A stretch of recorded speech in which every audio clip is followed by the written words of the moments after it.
పత్రిక 3వ అధ్యాయము 16వ వచనము. ఏలయనగా మత్సరమును వివాదమును ఎక్కడ ఉండునో అక్కడ అల్లరియు ప్రతి నీచ కార్యమును ఉండును. మత్సరం అంటే ఏంది అమ్మా? చెప్పాలి త్వరగా. మత్సరం అంటే ఏంది? మత్సరం అంటే ఏంది? ఏది ఏమైనా వాణ్ణి చంపాలి, ఏది ఏమైనా నా కళ్ళార రక్తం చూడాల్సిందే, ఏది ఏమైనా వారింట్లో అన్నం తినొద్దు, ఏది ఏమైనా వారికి వందనాలు చెప్పొద్దు. మత్సరము ఏంటిదండి ఇది? మత్సరము. మత్సరము ఏలయనగా మత్సరమును వివాదమును ఎక్కడ ఉండునో అక్కడ అల్లరియు ప్రతి నీచ కార్యం ఉంటుందట. దయచేసి మత్సరపడకుడి, అది కీడుకే కారణము. మత్సరపడొద్దు. ఇదిగో మత్సరము, వివాదము. ఏమండి, ఏదున్నా కానీ వాదన ఉండొద్దు, వాదన పెట్టుకోవద్దు. వాదన అంటే నాదే గెలవాలి, నా మాటే గెలవాలి. ఏమనుకున్నో బీటెక్ చదివినా ఏమనుకున్నో ఏడ పెడదాం మరి? ఏమనుకున్నో ఒక అమ్మ అంది. ఫస్ట్ స్టార్టింగ్లో ఒక అమ్మలో సెల్ఫ్ ఇంట్లో ఒక సెల్ కొన్నాను నేను. అప్పుడు ఒక 3,000 పెట్టి 2,000 పెట్టి ఏం కొంటే ఒక నెల ఆఫర్ ఇచ్చారు టాక్ టైం అట. అప్పుడు టాక్ టైం ఫుల్గా టాక్ టైం ఉండేది కదా, 20 ఉంటే 20 టాక్ టైం అట్ట ఇచ్చేవాడు. మంచిగా మాట్లాడిందామా ఫస్ట్లో. అవునా, క్రిస్టియన్సా? మేము కూడా అప్పుడప్పుడు చర్చికి వెళ్తామండి. ఓకే తీసుకోండి, ఫోన్ బాగుంటుందండి అన్నాడు. ఏదైనా వారంటీ మాదే, కాగితాలు తీసుకున్నాను అంటే సర్లేని వాడాం. మధ్యలో వరంగల్ నుంచి ఆ ఫోన్ పట్టుకొని ఖమ్మానికి వచ్చి చూపించాం. ఏమండి చూడండి అంటే వేరే వాళ్ళు కస్టమర్లు వస్తే మాట్లాడుతున్నారు. వాళ్ళు పోయిన తర్వాత చూడండి, ఆ బాబు ఏం సంగతి, ఏంటి చెప్పు అంటుంది. అరే అప్పుడు ఏదో చర్చికి పోతాం మేము అప్పుడప్పుడు అని చెప్పేసి అంటుంది. ఇప్పుడు ఏదో కక్కారుతుంది అనుకున్నాం. చెప్పండి. కాదండి కొంచెం వారంటీ అన్నారు కదా, మరి ఇది కొంచెం సౌండ్ రావట్లే, వినపట్లేదండి. అయితే ఏం చేయమంటాం మరి? నేను ఎవరినో తెలుసా? నేను పిలిస్తే జీసస్ కూడా వస్తాడు అంటుంది ఆమె. మొదటిగా ఏముందామె? అప్పుడప్పుడు చర్చి పోతాం అండి అందే. వారంటీ ఉందని సెల్ బాగు చేసుకోవడానికి షెల్ షాప్కి పోతే నేను పిలిస్తే యేసుప్రభు, నువ్వు పిలిస్తే యేసుప్రభు రావటం కాదు, ఆయన పిలిస్తే ఇప్పుడే పోతావు నువ్వు. ఆయన పిలిస్తే నీవు నీ షాపు కూడా పోతారు. ఇప్పుడు ఆయన ఎవరు? ఏమండి, ఏ పల్లీలు తినేవాడు ఆయన ఏమన్నా? ఏమండి, ఏ చెనక్కాయలు కొట్టేవాడు ఆయన ఏమన్నా? అల్లా టప్పానండి. గమనించండి ప్రియులారా, దేవుని వాక్యము బండలను బ్రద్దలు చేసే సుత్తె వంటిది. దేవుని వాక్యము సరిచేసేది ప్రియులారా. రక్షణ తీసుకున్న వాళ్ళు తమ ఇష్టానుసారంగా జీవించడానికి ఇష్టపడతా ఉంటారు ప్రియులారా. నీ ఇష్టానుసారంగా జీవించటానికి, నీకు నచ్చినట్టుగా జీవించడానికి నీవేదో అనుకున్న విధముగా భూమి మీదకి వచ్చిందా నువ్వు కాదు. నువ్వు నీ తల్లిదండ్రులు అనుకుంటే ఆయాసపూర్వకంగా ఈ లోకంలో భూమి మీదకి పుట్టిందా నువ్వు కాదు. నువ్వు మా ఇష్టానుసారంగా మేము జీవించటానికి, ఇదిగో ఈ లోకంలో వ్యభిచారులు, దొంగలు, మాంత్రికులు, ఇదిగో రకరకాల ప్రజలు ఉన్నారు, వారితో కలిసి జీవిస్తున్నామనేమన్నా?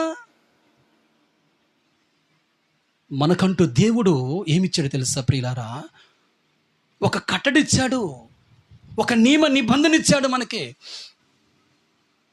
అందుకని ప్రభు యొద్దకు వచ్చినప్పుడు ఏముండాలంటే ఒక కాన్ఫిడెన్స్ నీకు ఉండాలి.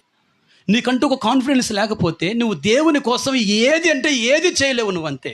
అందరు ఇస్తున్నా కానీ నోరు తెరిసి వస్తావు కానీ నీకంటూ ఏది ఇవ్వలే. అందరు ఇస్తున్నారు, మన్నల్లో పొంది పలానా ఇచ్చిండు, వెరీ గుడ్, దేవుడు అని దీవించిన కాక, దేవుడు అని దీవించిన, వాళ్ళ పిల్లల్ని దీవించిన కాక, గేదెలను దీవించిన కాక అని చెప్పేసి అంటా ఉంటే నీవు నోరు తెరిసి అట్లానే చూస్తూ ఉంటావు. కానీ నీ జీవితంలో ఎప్పుడు నువ్వు మన్నలను పొందుకోలేకుండా మిగిలిపోతున్నావు. నీకు ఇచ్చింది దేవుడు ఆశీర్వాదం కాదా? నీ పిల్లలు దేవుడు ఆశీర్వాదం కాదా? నీ మంద పశువులు దేవుడు ఆశీర్వాదం కాదా? నీ ఇల్లు వాకిలు దేవుడు ఆశీర్వాదం కాదా? కొందరు కట్టలు ఇచ్చేస్తూ ఉంటారు. వస్తాయండి ఎప్పుడైనా ఆపదలు అంటారు, కానీ దేవుడు కొంచెమైనా ఇవ్వలేరు ప్రియులారా. గమనించని మాటలు ప్రియులారా, ఆలోచించాలి. ప్రార్థన చేస్తూ ఉంటారు ఓ అని గొప్పగా, కానీ దేవుడి కోసం అసలు ఏది కూడా తీయరు వాళ్ళు ప్రియులారా. మన అల్లాటప్పైన వ్యక్తులు కాదు ప్రియులారా, సామాన్యమైన వ్యక్తులు కాదు ప్రియులారా. విలువైన రక్తం చేత కొనబడిన వారు మనం, తెలుసా? విలువైన రక్తం చేత కొనబడిన వారు. You are not free. You should not lazy. నువ్వు ధర్మక్షేత్రములో ఎక్కడున్నావు నువ్వు ఆలోచించు. నీ పరిస్థితి ఎలా ఉందో ఆలోచించుకో ఒకసారి. నువ్వు క్యాజువల్గా తీసుకోబాకు. నువ్వు చేయగలిగితే ఏదైనా చేస్తావు, కానీ నువ్వు చేయలేకపోతున్నావు. నువ్వు పాడదలుచుకుంటే ఏదైనా పాడతావు, నువ్వు వదలుచుకుంటే ఏదైనా ఇస్తావు, కానీ నువ్వు చేయలేకపోతున్నావు, పాడలేకపోతున్నావు. వాదనలకు కాలు దువ్వుతున్నావు నువ్వు, రకరకాల వాటికి పరుగులు తీస్తున్నావు నువ్వు.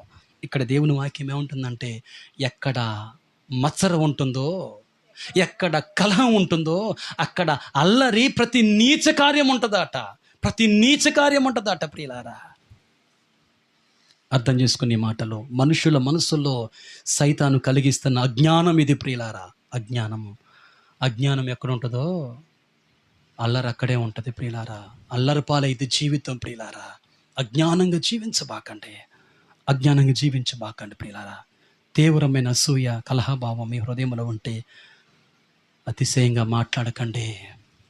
యాకోబు పత్రికలో ఒక మాట చూసుకుని ప్రార్థన చేసుకుందాం. 14వ వచనం, 3వ అధ్యాయం 14వ వచనం. అయితే నీ హృదయములో సహింప నలవి కాని మత్సరమును వివాదమును ఉంచుకొనిన వారైతే అతిశయపడవద్దు, సత్యమునకు విరోధముగా మాట్లాడవద్దు. మీ ఆయన చెడ్డోడంటే చెడ్డోడని చెప్పు, మంచుడని చెప్పవాకు. ఎందుకు చెప్పబాకు అని చెబుతున్నానంటే, చెడ్డవాడు అన్నప్పుడు చెడ్డవాడు ఎందుకు చెప్పొద్దంటే, వాడిని పట్టుకుని పోతే అక్కడ ఏదో ఒక సమస్య ఏర్పడిద్ది. నువ్వు తప్పు చేసిన వాడు అవుతావు. నువ్వు ఒక చంటి బిడ్డను ఎత్తుకొని తల్లి చర్చికి వచ్చింది 2 వారాలు. 3వ వారం ఎందుకు రాలేదంటే అబద్ధం చెప్పిద్దిగా, నిజం చెప్పదు. 2 వారాలు వచ్చిన సంగతి సత్యం అర్థం కావట్లేదా మరి? 2 వారాలు తల్లి బిడ్డ క్షేమంగా ఉన్నప్పుడు 3వ వారం ఏమొచ్చింది మరి? ఇక్కడ వాక్యం ఏమని మాట్లాడుతూ ఉందంటే, మీ హృదయములో సహింప నలవి కాని మత్సరమును వివాదమును ఉంచుకుని వారైతే అతిశయపడవద్దు, సత్యమునకు విరోధముగా, నీలో సత్యం ఉందనుకో దానికి విరోధముగా అబద్ధం ఆడవద్దు. నువ్వు సత్యమునకు స్తంభమై ఉండాలి. నువ్వు సత్యమునకు విరోధముగా నీ స్వభావాన్ని అనుసరించి, ఏమోనండి ఏదో అయిందండి అంటే ఎవరు నమ్ముతారండి? నువ్వు సత్యమైన దానివే కదా. నువ్వెవరో తెలుసా? ఒక పనికి నియమించబడిన దానవు. సోమవారం నుంచి శనివారం వరకు అనేకమైన పనులు చేసుకుంటూ అలిసిపోయి బలహీనమై కాళ్ళు చేతులు నొప్పులేసి నీరసం వచ్చి సాయంత్రం అయ్యేసరికి వాక్యం చదువుకోవాలని ఒక పక్కన ఆకలేస్తూ ఉంటుంది, ఒక పక్క నిద్ర. వాక్యం చదువుకోవాలి, ఆకలేస్తూ ఉంటుంది, అన్నం తినాలి, నిద్ర వస్తూ ఉంటుంది. కానీ మనసు ఏమని చెప్పింది తెలుసా? మనసు, నీవు ఒక పనికి నియమించబడ్డావు, దేవుడు నిన్ను నిలబెట్టబోతున్నావు. చదువుకుంటావా బైబిలు? అన్నం తింటావా పడుకుంటావా? చదువుకుంటావా అన్నం తింటావా పడుకుంటావా? చదువుకుంటావా అన్నం తింటావా పడుకుంటావా? నువ్వు నిలబడకపోతే నీ స్థానంలో ఎవరు నిలబడతారు? నీవు ఆ పనికి నియమించబడ్డావు. నువ్వు నియమించబడ్డావు. You should be speak. నువ్వు మాట్లాడాలి అక్కడ. 1000 మందికి భోజనం వండాలి. కూరగాయలు కోసేవాళ్ళు ఉంటారు, గిన్నెలు కడిగేవాళ్ళు ఉంటారు, అందించేవాళ్ళు ఉంటారు, తాలింపు వేసేవాళ్ళు ఉంటారు. కానీ వంట మాస్టర్ ఒక్కడే ఉంటాడంటే, ఆ సమయానికి అన్నం మాకు అందియాలి, భోజనాలు అందియాలి అని చెప్పేసి యజమానుడు చెప్తే ఎవరికి భయం ఉంటుంది తెలుసా? వంట మాస్టర్కే భయం ఉంటుంది. ఎందుకు తెలుసా? 1000 మందికి అన్నం వండి అందించవలసిన బాధ్యత, ఆ పనికి నువ్వు నియమించబడ్డావు. నేను ఎక్కడెక్కడో తిరిగి వస్తానని సరిపోద్ది అండి. ఏమండి, నువ్వు ఎక్కడెక్కడో తిరిగి వస్తేనా, నేను ఎక్కడికో తిరిగి వస్తానని యేసుప్రభు అన్నాడు అనుకోండి, మరి సిలువ ఎవరు మోయాలండి? సిలువలో ఎవరు ప్రాణం పెట్టాలి మరి? ఏమండి మీరు చెప్పండి అండి. ఏమండి, అట్లా తిరిగి వచ్చేవాడైతే దేవుడు అవుతాడండి? ఒక గ్యాంగ్ని వేసుకుని తిరిగి వచ్చేవాడైతే యేసుప్రభు వారు దేవుడు అవుతాడా? ఆయన వచ్చిన 3.5 సంవత్సరాల్లో ఎక్కడైనా విహార యాత్రలు చేసినట్టు కానీ, ఇష్టానుసారంగా జీవించినట్టు కానీ, ఇష్టం వచ్చినట్టు మాట్లాడినట్టు కానీ, ఆయన వీధులలో ఆయన కేక వినబడదు అన్నది బైబిల్లోనే. అగో అక్క నుంచి క్రమబద్ధీకరణ, నీ క్రమశిక్షణ అక్క నుంచి మొదలు కావాలి. ఎన్నిసార్లు కొడితేనండి? ఎన్నిసార్లు నిన్ను కొడితే దేంట్లో క్రమబద్ధతిలో ఉంటారు తెలుసా? మా వాళ్ళు లేరుగా అండి, మా గోత్రపు వాళ్ళు లేరుగా, మా ఇంటి పేరుట లేరుగా, ఏడాది ఇల్లు కట్టుకుంటాం, మా వాళ్ళమ్మటే ఇల్లు కట్టుకుంటాం మేము. ఏడ సీట్ వేసిండి ఆఫీసులో, మా వాళ్ళమ్మటే సీట్ వేయండి. మేము తినే భోజనం కావాలి, మా ఊళ్ళు కావాలి, మాది కావాలి, మాది కావాలి. ఏం చేస్తావు? దేనికి నియమించబడ్డావు, ఎక్కడ ఉండాలో అక్కడ ఉండకుండా ఎక్కడ ఉండొద్దు అక్కడ ఉంటున్నావు. దేవుడు ఏ నిబంధన పెట్టిండో అది దాటి నీ సొంతంగా నిబంధన పెట్టుకుంటున్నావు నువ్వు.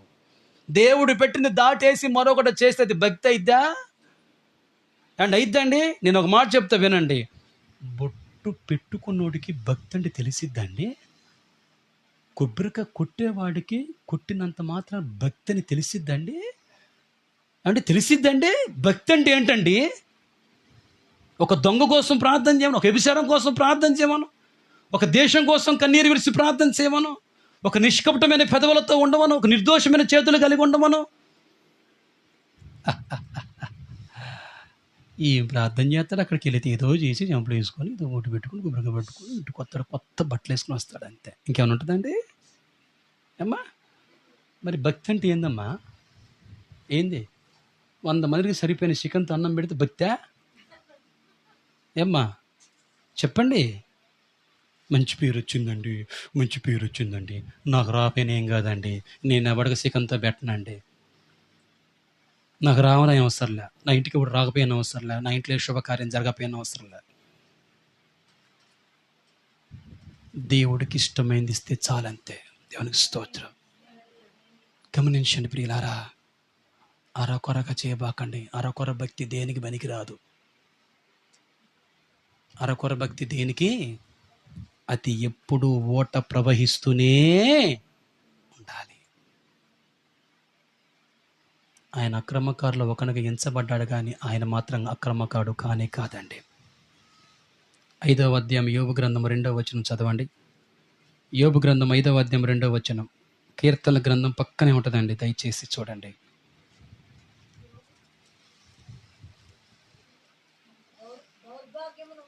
దౌర్భాగ్యమును గూర్చి ఏడ్చుట వలన మూఢులు నశించెదరు, బుద్ధి లేని వారు అసూయ వలన చచ్చెదరు. దౌర్భాగ్యమును గూర్చి ఏడ్చుట వలన మూర్ఖులు నశించిపోతారట, బుద్ధి లేని వారు అసూయ వలన చచ్చెదరు అని బైబిల్లో ఉంది ప్రియులారా.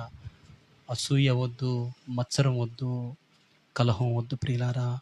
అక్కడ అల్లరియు ప్రతి నీచ కార్యం ఉంటుందట ప్రియులారా. దేవుడు అల్లరికి కర్త కాదు. మత్సరం పెట్టుకోవద్దు.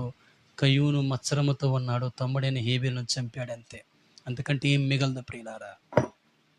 ఈ లోకంలో ఉన్నవారు వారి నీతిని నెరవేర్చుకుంటారంతే ప్రియులారా. దేవుని బిడ్డలో దేవుని నీతి నెరవేరుస్తారు ప్రియులారా.